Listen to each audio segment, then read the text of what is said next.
My dear students, चलिए आज हम लोग समझेंगे पियाजे का जो सिद्धांत है उनको समझते हैं कॉग्निटिव डेवलपमेंट पे। ठीक है ना। तो यहाँ पे बौद्धिक विकास पे पियाजे का क्या सिद्धांत रहा इस पे हम लोग देखेंगे। तो ये जेटेड के जो नोट्स है बहुत इंपॉर्टेंट नोट्स है।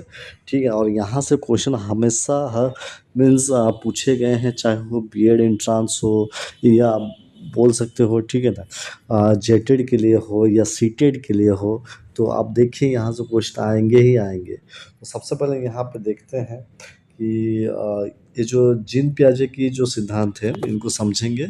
इनकी जन्म 1896 में हुई थी, इनकी मृत्यु जो है 1980 में हुआ था। और ये एक स्विस के रहने वाला एक साइकोलॉजिस्ट थे।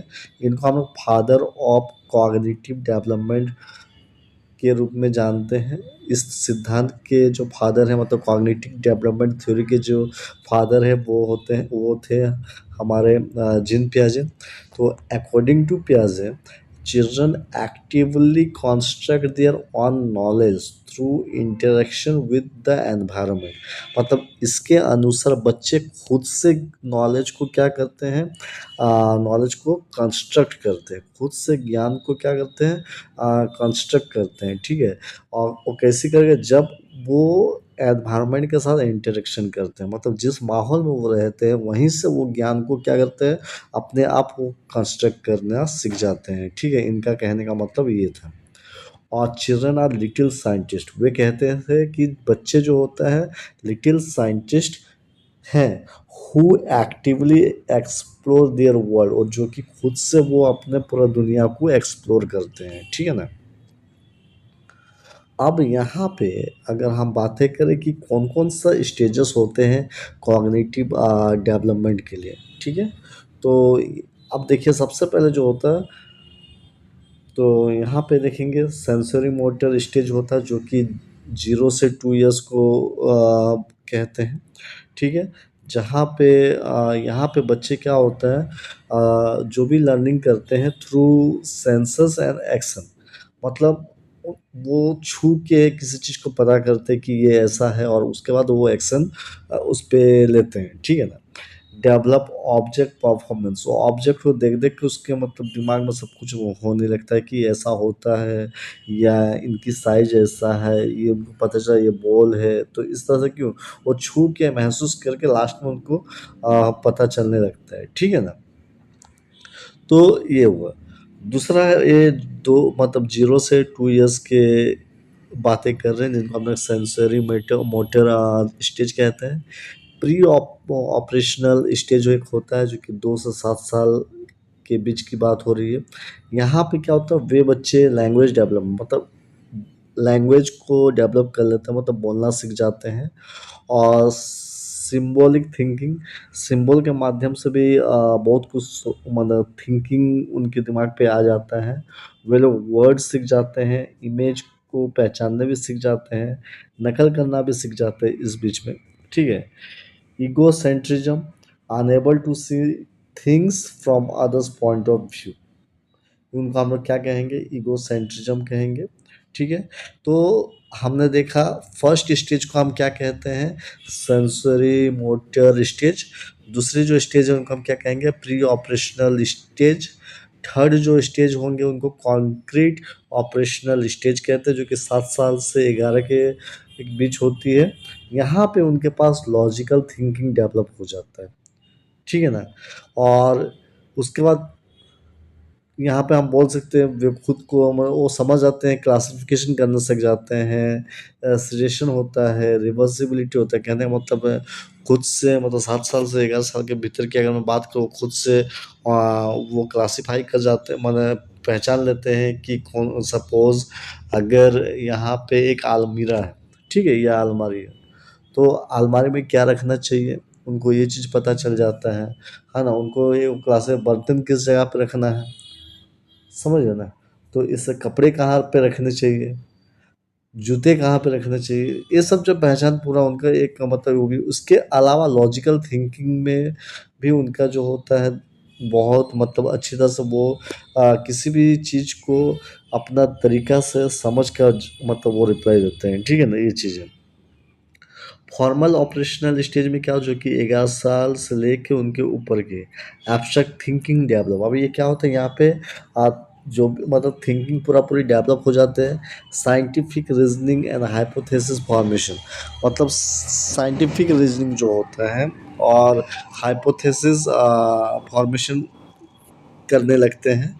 मतलब जो भी है विज्ञान को समझने लगते हैं, और विज्ञान की जो भी तौर तरीका है उसको फॉलो, क्यों कब खाना, ऐसा क्यों हुआ, ऐसा कब होता है, काहे होता है, तो ये सब जो भी है इसके बारे में वे लोग क्या होता है समझने लगते हैं। Things about possibility, ideals and future, ये पॉसिबिलिटी के बारे में सोचते हैं, आइडियल्स के बारे में सोचते हैं, और साथ में फ्यूचर के बारे में भी वो सोचने लगते हैं। तो ये चीज़ें ठीक है। अब आ जाते हैं यहाँ पे, कुछ बातें करते हैं यहाँ पे कि एजुकेशनल इम्प्लीकेशन। ठीक है, तो एजुकेशनल इम्प्लीकेशन में यहाँ पे हम बात करेंगे कि जो एज अप्रोप्रिएट टीचिंग और teach according to child age and developmental stage. ठीक है, तो यहाँ पे अगर हम एजुकेशनल इम्प्लीकेशन की बात करें तो एज अप्रोप्रिएट टीचिंग मतलब होता है कि बच्चों को पढ़ाना कैसे, teach according to child age, उनका उम्र के अनुसार उनको पढ़ाया जाता है। ठीक है, एंड डेवलपमेंटल स्टेज, उसके बाद ही जब उसका स्टेज क्या होगा, डेवलप होगा। Activity based learning, use activity, activity का यूज़ करना चाहिए। Play and hands on experience, मतलब बच्चों खेलते खेलते मानो कोई चीज़ को सिखाना। डिस्कवरी एंड एक्सप्लोरेशन, मतलब encourage children to explore and discover things by themselves, बच्चे खुद से कोई चीज़ को एक्सप्लोर करे और डिस्कवर करे, तो ये हुआ डिस्कवरी एंड एक्सप्लोरेशन। उसके बाद real life experience, provide real object and real life situation for better understanding, उनको रियल ऑब्जेक्ट को प्रोवाइड करना चाहिए और रियल लाइफ सिचुएशन को उनको प्रोवाइड करना चाहिए ताकि वो अच्छी तरह से अंडरस्टैंड कर सकें। ठीक है, उसके बाद अवॉइड रॉट लर्निंग, मतलब रट्टा नहीं मारना उनको। ठीक है, फोकस ऑन अंडरस्टैंडिंग, सन अंडरस्टैंडिंग को में फोकस करना है रेदर देन मेमोराइजेशन, उसको रट्टा नहीं करना है, कोई भी चीज़ को ऐसा नहीं कि रट रट कर पास करना है। ठीक है, जो भी आप दे रहे हो तो ये सब इम्प्लीकेशन कब करनी है, एजुकेशनल इम्प्लीकेशन, मतलब किसी बच्चों को अगर पढ़ाना होगा तो ये चीज़ में ध्यान देना है कि उनको रटने के लिए नहीं कहना है, उनको वो सब रटना उसको अवॉइड करना है, उनको रियल लाइफ के बारे में एक्सपीरियंस करवाइए, उनको खुद को बोलिए कि एक्सप्लोर करने के लिए। ठीक है, और अगर छोटे बच्चे हैं तो उनको खेलते खेलते एक्टिविटी दीजिए ताकि उनमें क्या होगा, वो सीख सके। ठीक है, जो बच्चे जिस एज में हो उसी अनुसार उनको पढ़ाया जाना चाहिए। ये एजुकेशनल इम्प्लीकेशन है।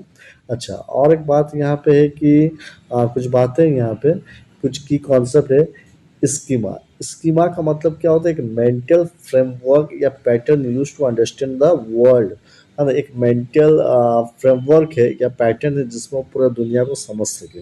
ठीक है, एसिमिलेशन मतलब होता है आत्मसात करना, मतलब क्या होता है, using existing knowledge to understand new information, मतलब उनके पास पहले से नॉलेज है, उसी का नॉलेज, उस नॉलेज को यूज करके वो नया इन्फॉर्मेशन को क्रिएट करना।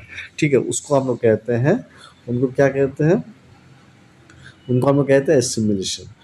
एकोम है ना, एकोमोडेशन मतलब होता है अनुकूलन, मतलब changing existing knowledge to fit new information, मतलब इसमें क्या करना कि जो एग्जिस्टिंग नॉलेज पहले से है उसको परिवर्तन करके एक नया इन्फॉर्मेशन को बैठाना। ठीक है ना, उसका इक्विलिब्रेशन मतलब होता है संतुलन, maintaining balance between assimilation and accommodation, मतलब जो हमने देखा एसिमिलेशन और एकोमोडेशन में, है ना, उन दोनों के बीच का जो बैलेंसिंग होता है ना उसको कैसे मेंटेन करना, वो इक्विलिब्रेशन होता है। अब कुछ इंपॉर्टेंट फीचर्स समझते हैं, तो लर्निंग क्या है, लर्निंग एक एक्टिव प्रोसेस है, पैसिव प्रोसेस नहीं है। ठीक है ना, उसके बाद डेवलपमेंट जो होता है फिक्स स्टेज में होता है। हाँ, every child passes through stages in the same order, एक ही ऑर्डर में क्या होता है, हर बच्चा जो होता है पास होता है। Intelligence develop through interaction with environment, environment के साथ ही मतलब क्या कह सकते हैं कि इंटेलिजेंस धीरे धीरे डेवलप होती है। चलिए जेटेड की क्विक रिवीजन करते हैं यहाँ पे। प्याजे जो है मतलब वो किससे जुड़ा हुआ है, कॉग्निटिव डेवलपमेंट से जुड़ा है। सब 4 स्टेजेस क्या क्या है, sensory motor, pre operational, concrete operational, formal operational. ठीक है ना। यहाँ पे थोड़ा नॉइज़ पॉल्यूशन होगा, ठीक है, उसके लिए आप माइंड मत कीजिएगा। फिर भी मैं वीडियो बना रहा हूँ, ठीक है, आपके एग्जाम के लिए ध्यान में रखते हुए। ईगोसेंट्रिज्म क्या होता है, वो किसके बराबर है, प्री ऑपरेशनल स्टेज के बराबर है। Conservation is equal to concrete operational stage. और यहाँ पे ऑब्जेक्ट परफॉर्मेंस मतलब सेंसरी मोटर स्टेज आ जाएगा। तो ये आपका थोड़ी सी क्विक रिविजन रही, जेटेट को ध्यान में रखते हुए। और एक रिमेंबर की ध्यान दीजिएगा, children construct their own knowledge through experience and exploration, ये बात को हमेशा याद रखिए। तो ये थी कुछ स्टेजेस को हम लोगों ने मतलब ये 4 स्टेजेस को देखे कॉग्निटिव डेवलपमेंट के लिए। वेल आज के लिए इतना ही। अगर आपको मेरी वीडियो पसंद आई तो प्लीज़ अपने दोस्तों को शेयर कीजिए, लाइक कीजिए और कमेंट दीजिए। Thank you.